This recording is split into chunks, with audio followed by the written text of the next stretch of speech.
Welcome back, everybody. Eric here. All right, today we're going to be talking about shotguns for drone defense, okay? This is a very long and drawn out topic that can really go in a lot of different directions.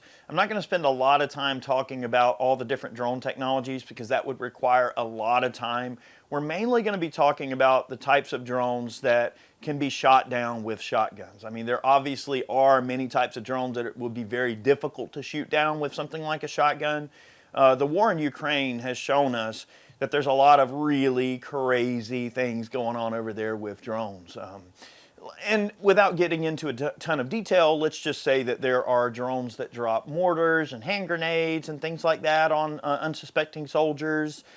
There's drones that just simply fly into a target and explode, and they have some sort of a delivery device attached that completes a circuit and then allows a drone to detonate, what we would call, let's say, a suicide drone.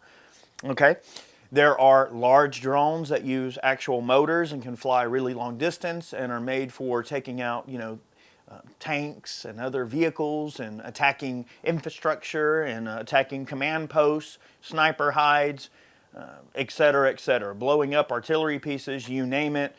So there are drones that can carry very large payloads and drop very large items. And there are drones that, an individual can just take a DJI Mavic or something, put it in the air, do some reconnaissance. All right, so what we're really talking about here in today's video primarily are reconnaissance drones and maybe some of these small drones that you see in Ukraine that are dropping hand grenades and mortars and in some cases flying towards soldiers. And I know you've seen many videos where soldiers running around in a circle around an APC trying to escape from a drone, a suicide drone that's chasing it. The drone has to fly into the object to detonate. And I'm sure you've seen many situations where there's desperate soldiers. They have no idea what to do. They're simply trying to run away. They throw their guns at the drone. They shoot at the drone. And in some cases, they don't really have very good success. In fact, in many cases, they don't have a lot of success. In fact, it's really interesting that I just waited till now to make this video because I saw a video on Telegram the other day that showed a Ukrainian soldier successfully engaging a reconnaissance drone with a Remington 870. Aha, okay. Point in case, we've proven, yes, shotguns can shoot down drones. Now, is it the perfect situation in this sort of context? Probably not. I mean, obviously, if you can avoid detection, that would require noise and light discipline, and in many cases in the war in Ukraine, thermal discipline, heat discipline, right?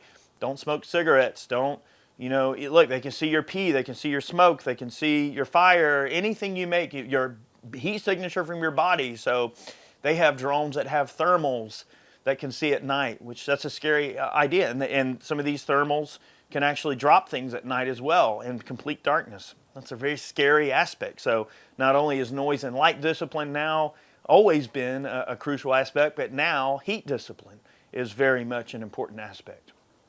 Anyway, so shotguns are useful for shooting down drones. And if I had to use a shotgun for drone defense, what would I use? All right, so I have a couple of options here I want to show you. This particular gun, this is a Benelli Super Black Eagle. This is a semi-auto Benelli shotgun with a 26-inch barrel, so it is really made for shooting things out of the sky, okay? I outfitted this particular one with a Nordic Components extension tube. This one will hold 11 rounds of 2 3/4 buckshot or slugs or birdshot. Or in the case of, let's say, drone defense, we could do something like a 3.5-inch number 4 buckshot round, okay? Buckshot, I think number 4 would be a highly useful option for shooting down drones, or a 3.5-inch buckshot load of some sort, whether it's double aught or number 4 buck. Because this is a 3.5-inch chamber, I chose this gun because it can handle 3.5-inch shells, which gives you a very healthy payload. Now, luckily, this Ukrainian soldier was able to shoot this drone out of the air using just a regular 870. It looked like a standard 18-inch barrel, probably with just some regular military buckshot. So good on him. It's good to know that an 18-inch barrel will do the trick and a standard load will do the trick. And that gun he had was probably a cylinder bore gun without any sort of a choke. This one does have a modified choke installed in it.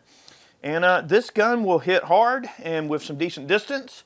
And believe me, if I had to, let's say I was guarding a trench system or something like that, and I was a soldier in that war. And look, I'm not going to pick sides here and say who's right or wrong. I'm just going to say, look, you know, many Russian and Ukrainian young men and women are in some really dangerous situations right now. So I'm not going to choose sides here. Let's just say that human life is in danger and you need to protect yourself from these drones somehow, okay? Hypothetically, that's what we're really talking about.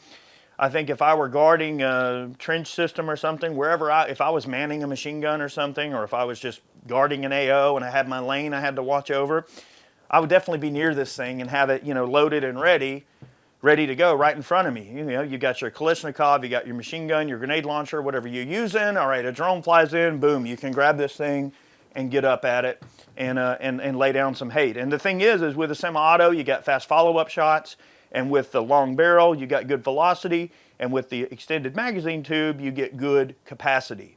All things that are very useful when a drone could potentially fly into you and, you know, do the worst. The other option I have, now this is actually a gun I call Goldie, by the way. I bought this Benelli Super Black Eagle used, and it was covered in rust. It was completely rusted out. I rebuilt it, resprung it, did everything, and I Cerakoted it in this ugly gold color, and I call this shotgun Goldie. And I tell you what, this thing is fantastic. It's soft shooting. It's real easy to shoot. Now, the only thing is that Benelli Super Black Eagle does cycle a little bit slower than something like an M4 or an M3. However, not enough to matter. Totally, you won't outrun it, really. This other shotgun is cool. This is a Browning BPS in 10 gauge, okay? Now, this gun started out with a 28-inch vent rib barrel, and I cut it down to 14 inches. Okay, so this is an SBS and everything. So this is a 10 gauge with a 14-inch barrel. So this only holds 5 shots with one in the chamber. However, a 10 gauge does offer quite a payload, okay? Quite a kick, quite a punch. I mean, you can load this with slugs, you can load this with number 4 buckshot, and you can load it with some ridiculously heavy payload bird loads with a very high payload, okay?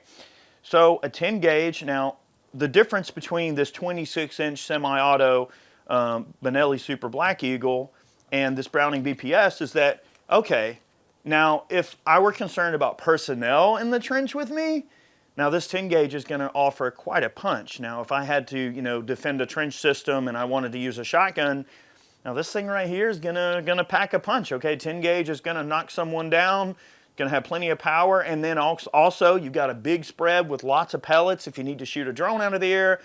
The only way this shotgun is gonna really lose some points is that it's got less capacity, probably a little bit worse spread for longer distance than the longer barrel with the choke. This is a cylinder bore barrel because it's cut back.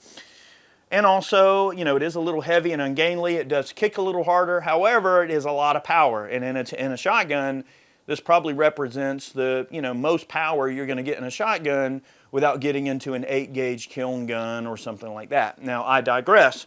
And it's also worth mentioning that there are drones now that they are attaching shotguns to. Believe it or not, they have shotgun drones.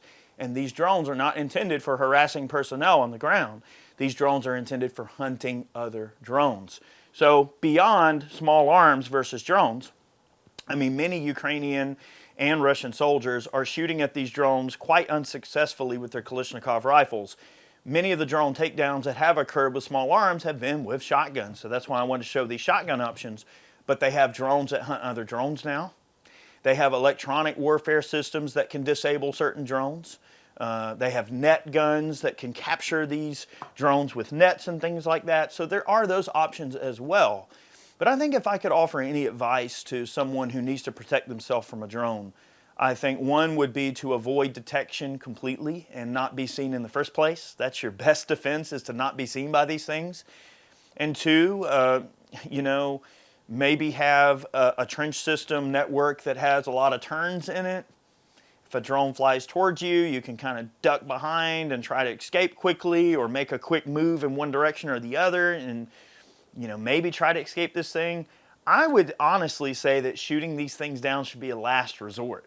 I've seen many videos where, and look, no offense, but it's usually the Russians, and they'll successfully knock a drone out of the sky, and then they'll go over there and poke it and mess with it, and I'm sure you can imagine what happens about probably 75% of the time. when they go messing around with this drone. I mean, they've survived a drone attack, which statistically is probably very difficult to do with actually disabling and knocking the drone out of the sky. With some of them throw shovels at them and knock them out of the sky with a shovel. Sometimes they successfully shoot them down with small arms. Other times they shoot them out of the sky with shotguns. And I would say most of the people over there that are surviving these drone attacks, I guarantee you they have shotgunners on their team somewhere. Someone's good with a shotgun. And the video of this Ukrainian shooting down the drone, he was successful on the first attempt. He picks the gun up, he sees the drone, he leads it properly, boom, he shoots it, he takes it down. Good on him. That's how you survive to fight another day. And this is not new.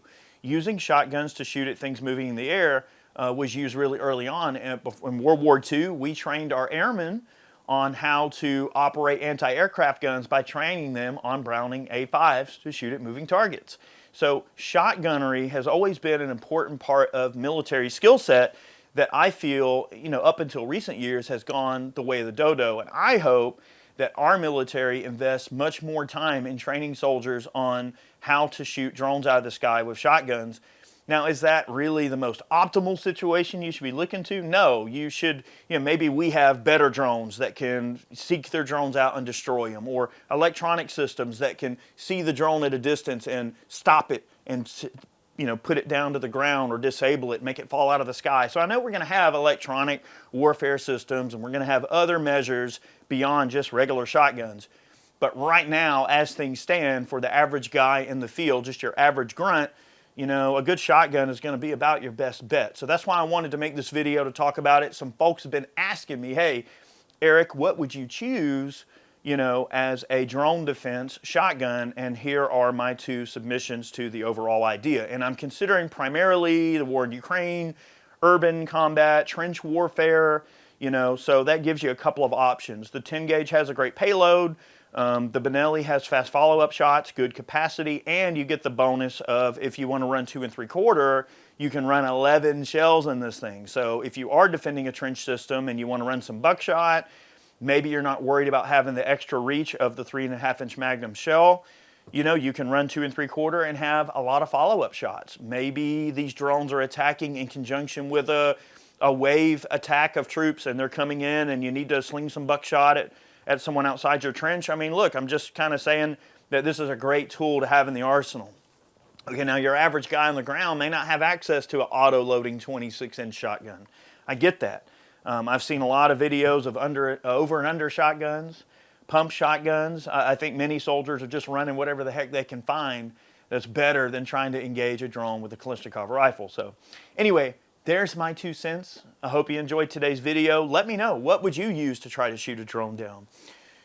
How would you escape detection? What are some of the countermeasures that you would engage in? Or maybe if you are a soldier in Ukraine, whether you're Russian or Ukrainian, or if you want to provide some input, what have you done to survive a drone attack?